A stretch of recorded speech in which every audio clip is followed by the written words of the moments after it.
Now we got to get down past those cones and then come back, right? Without dropping this balloon. Head back, hurry up! And I start hitting him, he'll try to grab me, right? Some kind of way. And what I want to do is make that idea miserable. Watch it. Remember, Slay's got that chubby surprise. Car. Car!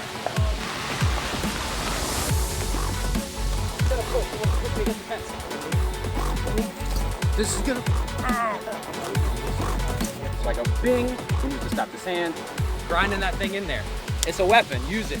Doesn't have to be hard. Remember, none of these are gonna be hard strikes. These aren't fight enders, these are fight changers, you know, disruptors. The seminar was a huge success. We had a great turnout. The weather was perfect. And you should already know this, but we train outside. Well, one, because the weather's nice and we have more room. It's just pleasant to do that. You should try it sometime. But also, since some of the reason that we're training is self-defense, you need to find out what it's like to move around in the parking lot or on a sidewalk or in the grass. I'm not one of these dorks that says, oh, all my training is 100% realistic. Because first of all, you're full of shit. No, it's not. You probably don't train if you talk like that. And second of all, you'll get hurt. You know, you can't sustain that. All your training can't be full contact with live blades all the time next to a volcano on a ice pond. But you should do it every once in a while to get used to it, to remember. We have a self-defense class here, and everyone always turns up to it in flip-flops. And I'm like, all right, we're going out in the parking lot. And they're like, oh, but this sucks. I'm like, yeah, fighting in flip-flops sucks. To his, and I get head position. I'm being gentle. Here today, we can grab the fence, you know? Now, in real life, I hold Cliff like this so that I know where he is so that I can hit him, right? This is called indexing, right? This is called indexing. I'm indexing, this is where Cliff is, so I know where to hit him. Real fighters use all their limbs, you know, all 9 of them. We get in here. I have indexed him. I know where his face is. I don't have to do like this to find him. So we're just gonna take an open hand. I'm just gonna go boop, all right, boop, like that. What we're simulating is, this would be a strike. The problem is people wanna go like, oosh, and create space and create a scramble. We're just trying to, so maybe Cliff starts like mounting his plan to get out of this situation. I go, bing, right? Every time I do that, they're gonna wanna stop this hand. So I go, bing, he moves to stop this hand. Bing, he moves to stop this hand. Tries to get control of it. Bing, bing. Every time I do this, we tend to grab shit that's hurting us. The balloon though, there's not a secret to this. The balloon is not like something that we did a couple games with it. They weren't to get better at martial arts. They weren't even really related to the lesson, even though it kind of looked like we're clinching. The balloon is strictly when people who are new to this stuff, or people who are not, like, they show up and they're like, I don't, and it's an icebreaker just to get people. It's to get people to bring this part of their body close to the other person's, that part of their body. That's what we're doing there.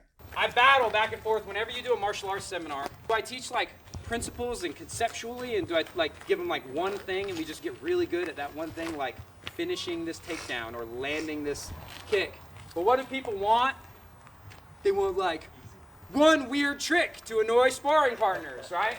So here it is. I like that stuff too. We like trick shots. I want you to develop some belief in it, you know, give each other, like, not super hard, but like give them a little bit of love. Yeah. Okay. Yeah. More love? Sorry. Now, were you able to see that? Did you see? I kind of cut around it cleverly. Did you see what the trick shot was? Comment below what you think it was. Now he's still, just the hands all over me, beating me up, boxing me. Karate guy.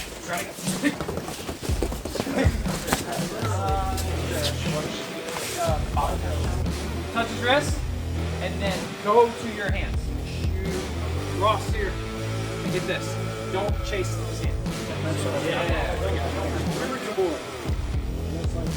If you guys start feeling each other, start doing the other stuff that we've been working on, you know? Go! Carry on, have fun. I can't knee him. This is the dirtiest boxing that there is. It's a head kick from the clinch. Another thing that I do different than other people at the end of seminars, and I've been to seminars where they do this, but not all seminars do this. We always have open mat and sparring at the end for a couple of reasons.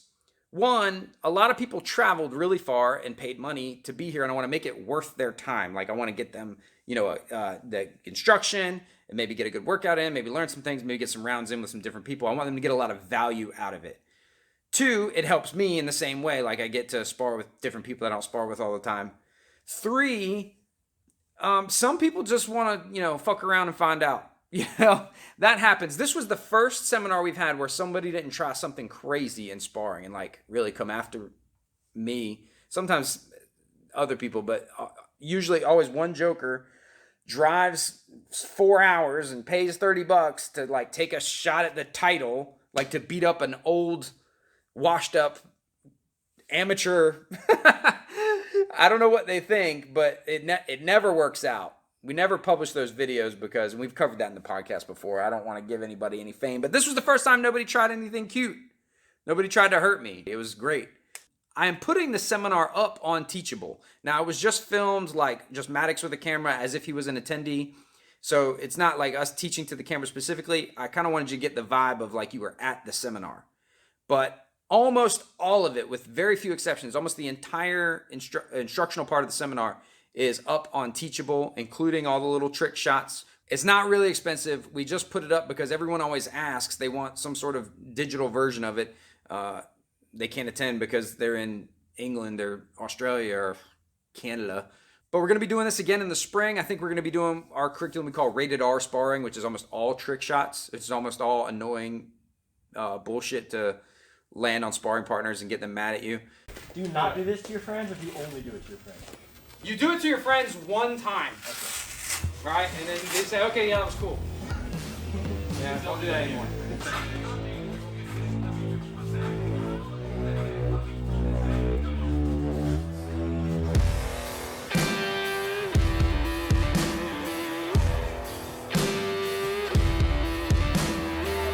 Hook to the body, yep, kick.